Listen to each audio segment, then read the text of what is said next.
ഒരു തേളിന് പുഴ മുറിച്ചു കടക്കണമായിരുന്നു. എന്നാൽ അവന് നീന്തൽ വശമില്ല. അപ്പോൾ ഒരു തവള ആ വഴി വന്നു. തവളയെ അഭിവാദ്യം ചെയ്തുകൊണ്ട് തേൾ പറഞ്ഞു, എന്നെ നിന്റെ പുറത്തേറ്റി ഈ പുഴ മുറിച്ചു കടക്കാൻ സഹായിക്കാമോ? സംശയത്തോടെ തേളിനെ നോക്കിയ തവള ഇങ്ങനെ ചോദിച്ചു, നീ ഒരു തേളല്ലേ, നീ എന്നെ കുത്തില്ല എന്ന് എന്താണ് ഉറപ്പ്? തേളിന്റെ മറുപടി ഇങ്ങനെയായിരുന്നു, ഒന്ന് ആലോചിച്ചു നോക്കൂ, ഞാൻ നിന്നെ കുത്തിയാൽ നമ്മൾ രണ്ടുപേരും മുങ്ങിപ്പോവില്ലേ? അല്പനേരത്തെ ആലോചനയ്ക്ക് ശേഷം തവള തേളിനെ തന്റെ ചുമലിലേറ്റി പുഴ മുറിച്ചു കടക്കാൻ ആരംഭിച്ചു.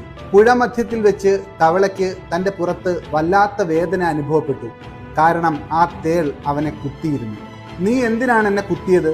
ഇതാ നമ്മൾ രണ്ടുപേരും മുങ്ങി താഴുകയാണ്, ഇപ്പോൾ നീയും മരിച്ചു പോകില്ലേ?